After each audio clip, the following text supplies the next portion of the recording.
Welcome to the Donna Thorne Special. I'm Donna Thorne, and our topic today is Afro-Americans in show business. Our guests are Garfield Coleman and Andre Shade. Our co-host is Garfield Coleman. He's going to start talking to you now. Yes, hello everyone. This evening, the Donna Thorne Special is going to take a little bit different twist than normal, being that we do have with us this evening Miss Donna Thorne. You've seen a number of her shows. This evening she's going to be participating with us. In the subject of Afro-Americans in show business, what we're trying to discuss and interpret or get a feeling of is the position of blacks in the business, what we've contributed, I say we, that's evident, and what we can contribute and how it's helping us as a culture and as our movement toward integrating the whole society. I'm sure my partner Andre Shade, who is a part of our group entitled ACE, which we do our thing toward that whole movement, maybe he has something he'd like to say on that. Mr. Shade. Yes, there's a large diversity in the Afro-American community now, I'm sure we all know.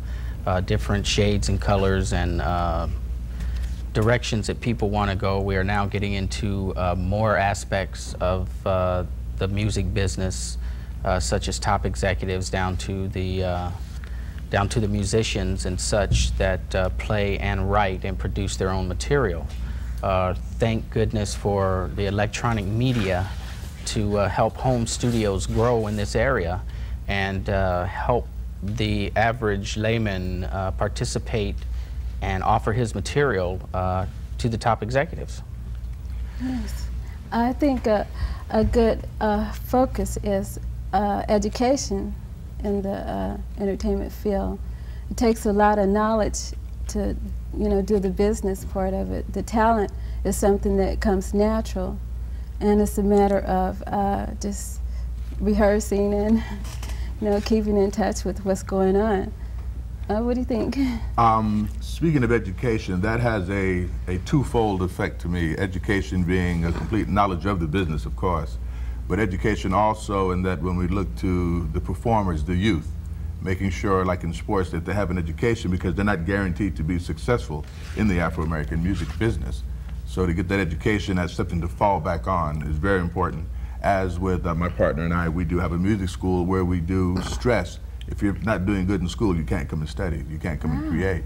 So that's, and it's like Donna yourself producing these shows, that's Afro-Americans in show business, giving us a forum, or giving people a forum, as in your other shows, to show that blacks are involved in it in more of a sense than just singing and dancing, in the creativity of it, as Mr. Shade spoke, the electronics, the transportation, and all those other pertinent things that are very important to make it a complete business, is what it's called, the music business.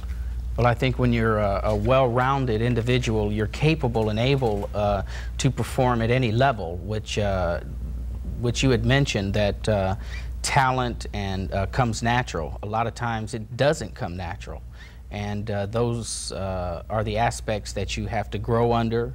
Those are the aspects that you have to practice, because practice makes perfect, and like Garfield said, we do have our music school, and that's what we stress to the students themselves, to just follow through and be as productive as you can. And if you want to do something, then you're able to do it, but you must practice. Yes. Tell me a little bit more about your school. Well, I'll let Garfield tell you about it. Thanks. Well, the school is run by Bodacious Entertainment Group, and the segment of it is called the Academy of Modern Music. We use the word modern because we stress today's sound. Whatever the sound that's happening today that's modern or popular, that's what we work on.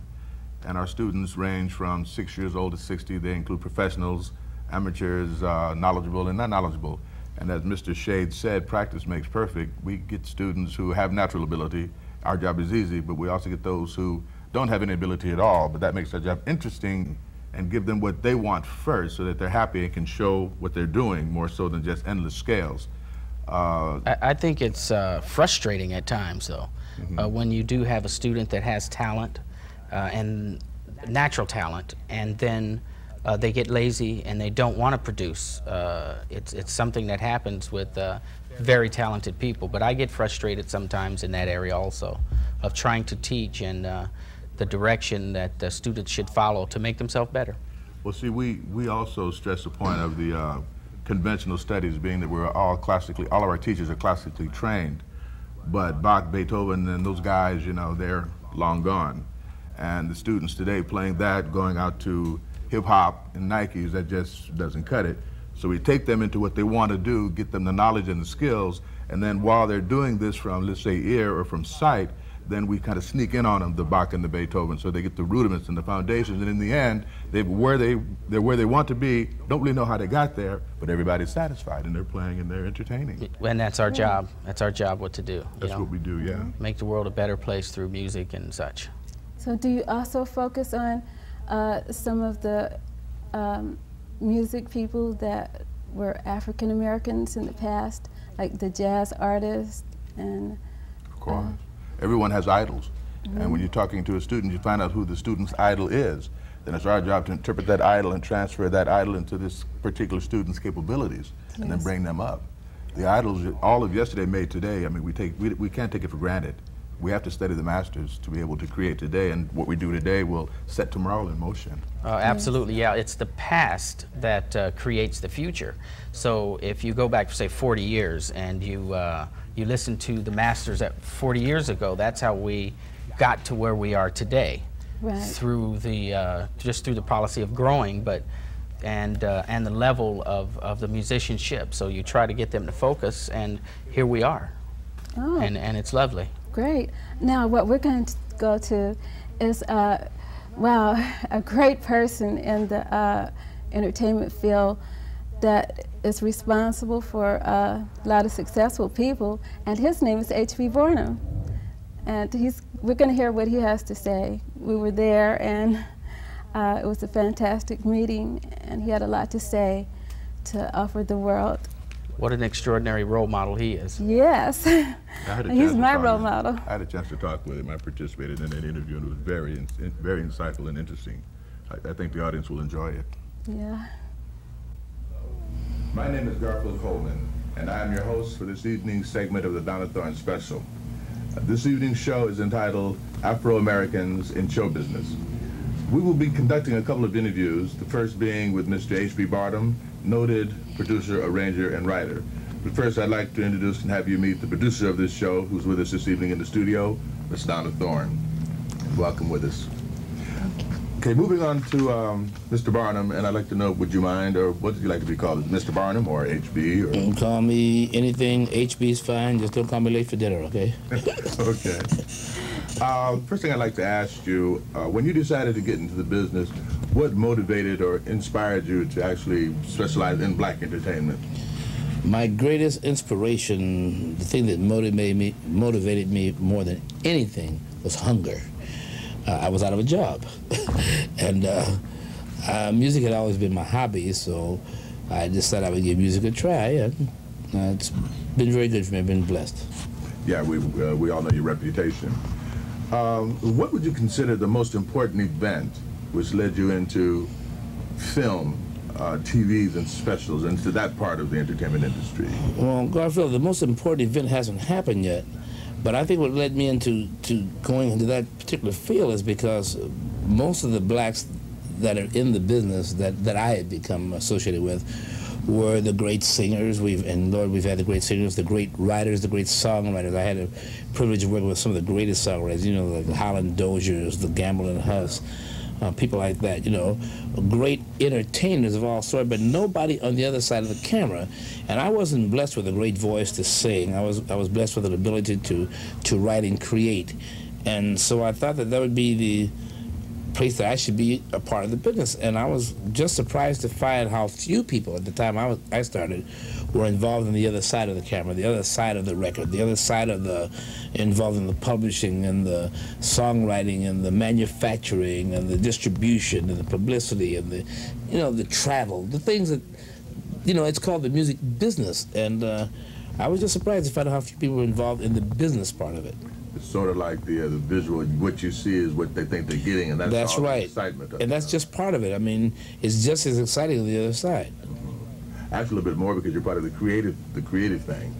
Well, I think so. You know, I guess the charge that an artist gets when they're on the stage and the the crowd is cheering and calling their name. That must be a special kind of a charge.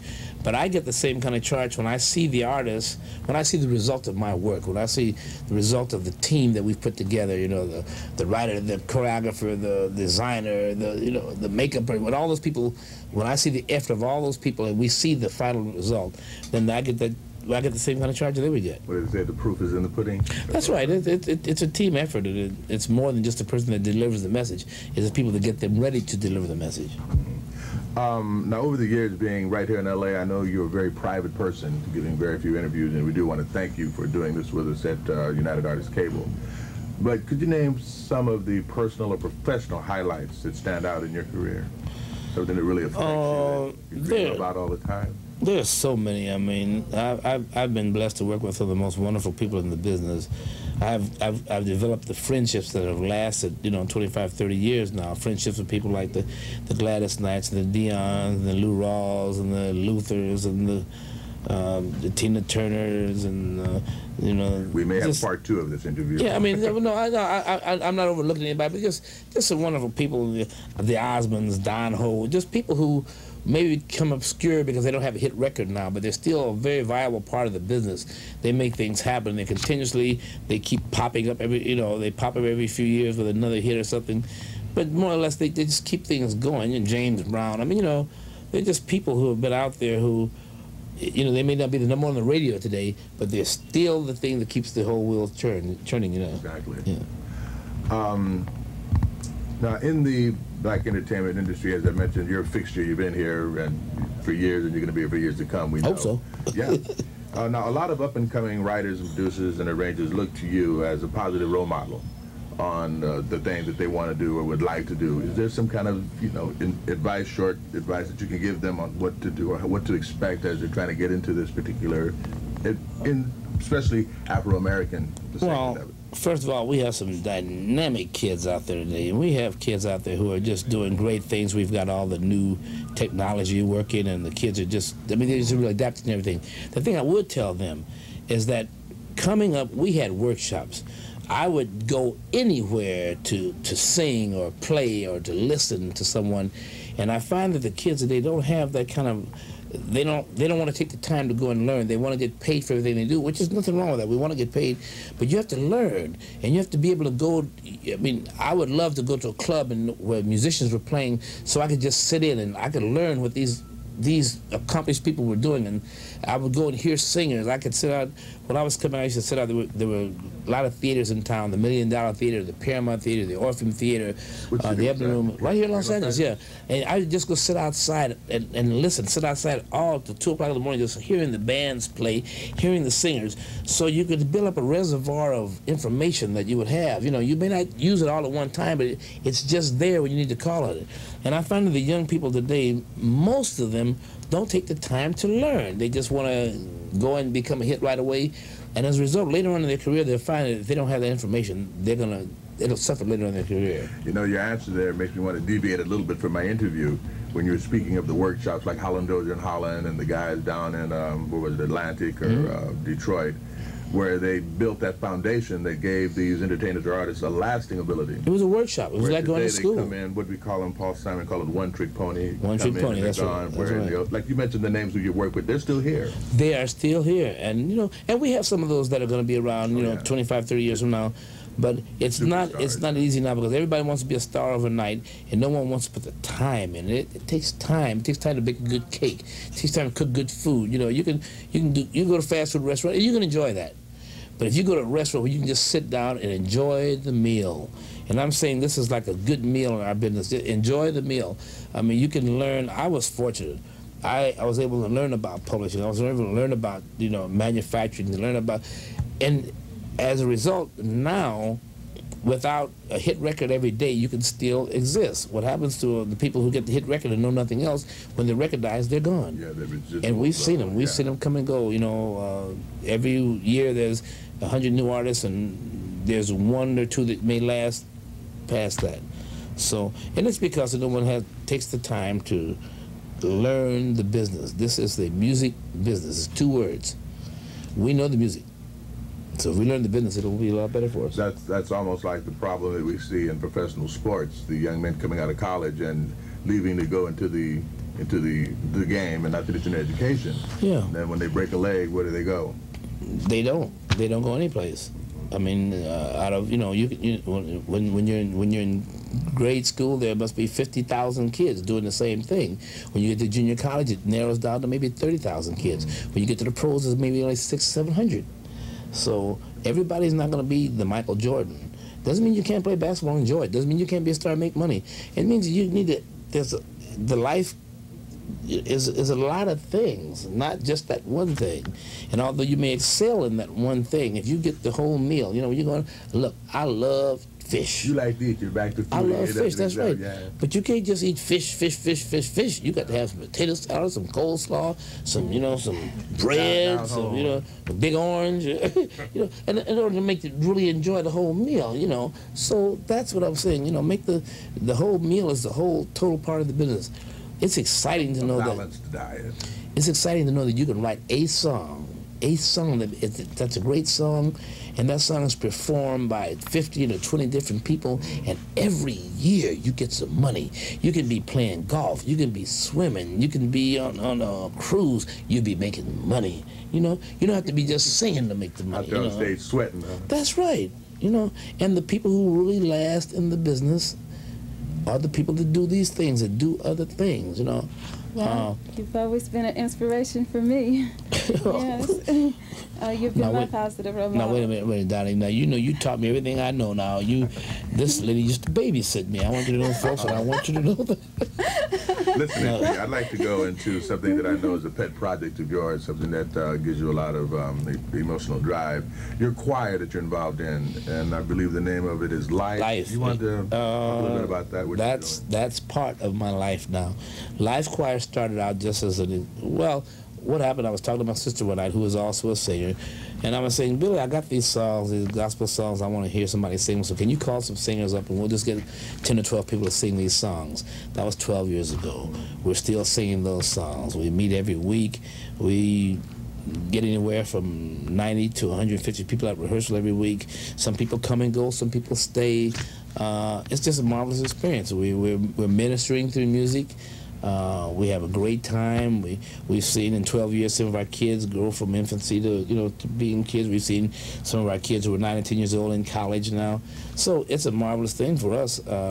It's a workshop. It's where you come and practice your craft. Like you were talking about earlier. That's all it is. 12 years now. That's all. It just happens we're trying to do a good thing, and we were able to inspire people, hopefully. We were able to bring people to Christ. We hopefully we would do that. But what it is we just get together, we can do something positive, something good's got to come out of it. Well, I remember a moment ago when we were off camera, I was asking about a play that I saw called Good Man Is Hard to Find at the Wolfsview Bell, which was a gospel stage play. Yeah, you mentioned that a bunch of your people. We've got about 12 people from our choir that are in that play. We've got people that on the road. They go on the road. On the road, that's right. We've got people in quite a few places that are going around the country now. Five Guys named Mo, Good Man Is Hard to Find, Beauty Shop. We've got people in a lot of places. But they get a craft. They learn their craft by just coming in the choir. Mm-hmm. They learn how to do harmony. They learn how to sing with other people. They learn how to get along with other people. Is that the old cliche about I learned my trade in church?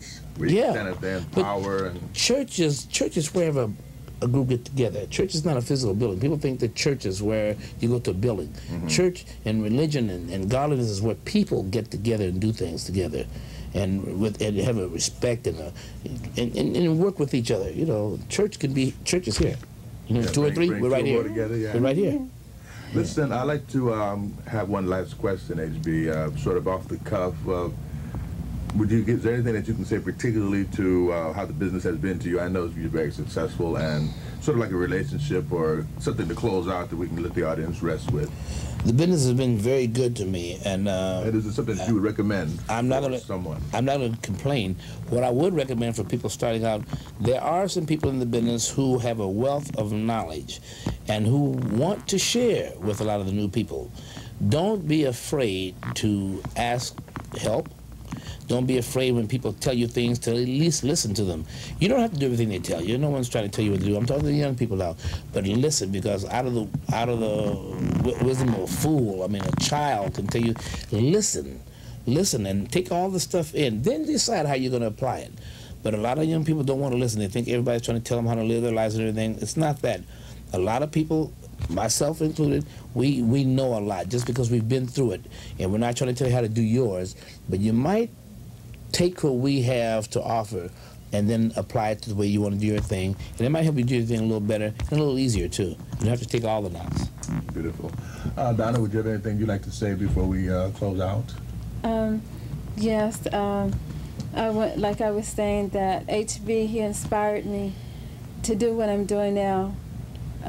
He's been a positive role model, and I've watched his example, and I've patterned my life to that, you know, and helping others and doing fundraisers. And I want to say thank you. Hey, if you pass it on, then we're successful. Oh. If each one of us passes it on. Yeah. I would like to say in closing also that being part of the Donna Thorne specials, I do have my shows that come on occasionally, and when I was given the opportunity to interview one of my idols who I met, I'm not going to say how many years ago, it was a great feeling. I want to thank you for being with us. Thank you for having me here. Donna. Okay. We will be continuing with the second half of our interview with Ace, recording and working and studying in their home environment. Please stick around. Thank you.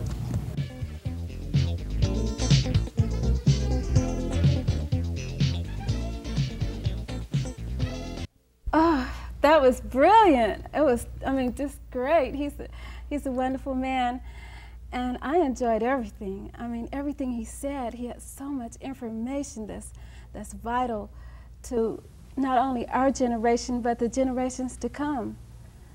I mean, what do you think about that whole thing? Well, I agree that he's a positive role model, and he's one that we do want to be like. I love it when an idea comes together, and if you start 12 years ago on a project and it's still continuing today, and you mentioned, or he mentioned the people that he was working with that were at all the major shows now being handled all across America. I think it's wonderful. I mean, he does, I believe, the Miss Black America pageant, the Soul Train Awards. He's the writer and director, composer of a lot of the music. I mean, there's nothing else that can be said. I know he has a training camp that he teaches that I've talked to people in the business about. Do you know more about the training camp, Garfield? Yeah, there was some things we were talking about with respect to that. I think we talked about it earlier in the this evening. A school of the music business, covering all the aspects of it, you know, the electronics, the music, and the business part of it. And as we're doing with our school in getting the kids started off and teaching them the music, but also the business and the equipment, allowing them to buy their equipment from the school, which is a business situation. There are no gifts in this whole thing. But as he referred to the training camps of the old days, the Motowns and the Stax Volt, they took the time. They took the time and did the input. Plus, they had the contract. You know, I mean, that's where they belonged. As in the film industry in the old days with Charlie Chaplin and the guys, the studio had its whole core of people, and they worked for that studio. That's what they did. Like a production, they'd do 2 or 3 films a week, and they'd run it like that. And they all helped each other, and they were all successful. More so than the, as we talked about, the one-trick pony that comes out, there's one hit and then he's gone. Might make a couple of bucks, but that's about it. So the training camp is really important to me, you know, because I really liked getting them raw and nurturing them to a certain degree, and then seeing them go beyond what we can give them, and then we learn from them. Well, it's the team concept, yes, where there is definitely more than one player, and then you feed off of the team. And you create another person. Say if there's 2, like in our case with Ace, we create the 3rd person. If we bring a 3rd person in, we create the 4th, just from the ideas and the pressure that we put on each other. Oh, that's fantastic. Yeah. Do you think HB knows what impact he has on everyone? I mean, you know, in the business. Well, just a moment. I think he does, because he has food, and I know he loves fish. You know, I mean, he refers to everything like about a good meal and such, and he's absolutely right. And I definitely believe in what he's saying, and how can you not when he's reached the status that he's reached, and he keeps performing. I mean, he's doing what he's supposed to do. Would you agree? Yeah, there's a very important part that he covered that it's important to understand. With his pet project, the Life Choir, Yes. and doing gospel and contemporary religious music and his references to Christ or the Lord and all of this, is that a person has to be complete. You can be talented and intelligent and all of this stuff, but if you have no central core, it's like a shell, like a sandcastle. So by reiterating the person and their relationship to you and to me and to the earth and to God, however we want to describe him, still makes the complete person, and that's interpreted in your music or your art or your speaking. Yes. That makes a complete person. Yes, answer to your question, yeah, he knows this. He's been out there for 30, 40 years. That's why we interviewed him. Right. I think that's why he went so far, is because his spiritual outlook, that touched my heart. Well, I believe that he elaborated as he did, because he's a very private person. He elaborated to what we were asking about, because we were touching a pet project of his.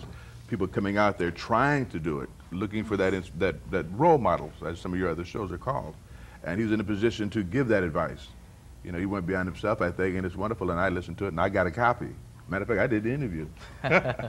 I think it's amazing to finally see him being interviewed after all this time, that somebody would finally focus on him. I'm not sure of you two, but have you ever seen an interview with him before? Hey, listen, and this is the truth. 25 years ago, my sister and I, before my band went to Europe, before you and I worked together, yes, I went down inside and talked with him, and when we talked at the studio, we began to talk, and we kind of remembered each other from 25 years ago, and he was doing the same thing on the phone, making connections, giving advice, staying positive. Making money. Making money and eating.